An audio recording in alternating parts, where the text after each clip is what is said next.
Hello, this is Joe Neville and welcome to Linux for Networkers. This is a series of short videos looking at the absolute basics of the Linux operating system and offering hints, tips and how-tos that I hope will be helpful to you. The intended audience are network engineers like myself who are experienced in configuring, designing, supporting and troubleshooting networks, usually using PuTTY or Terraterm to SSH or Telnet onto network devices from a Windows client and haven't focused on operating systems before but would like to. So any Linux Jedi Masters or Sith Dark Lords, these aren't the videos you're looking for.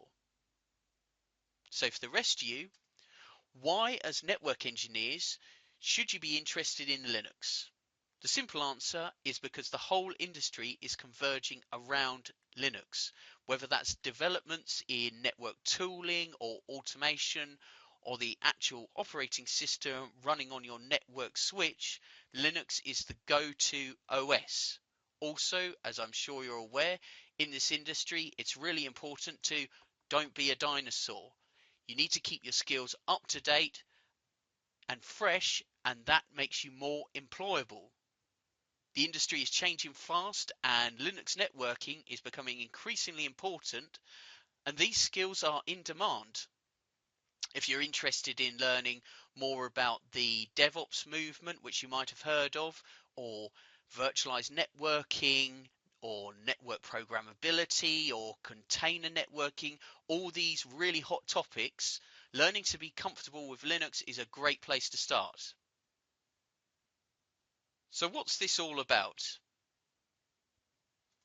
These videos are not a course on Linux administration for someone that wants to sit a Linux sysadmin exam. There's plenty of those online.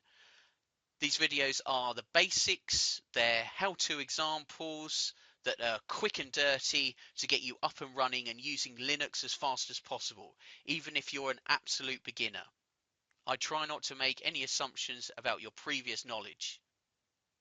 From my personal experience, I started learning Linux a couple of years ago, and I found that there was a number of basic tasks such as navigating the file directories or doing the Linux equivalent of a remote desktop session, which just weren't covered in Linux textbooks. And I spent a lot of time, a lot of wasted time, trawling through forums, trying to find some very simple answers to questions that seem so simple that most people using Linux seem to already know all of this stuff. So this is my attempt to impart this knowledge to you, other network engineers, and get you up and running on Linux much quicker than I was able to. So that's the introduction.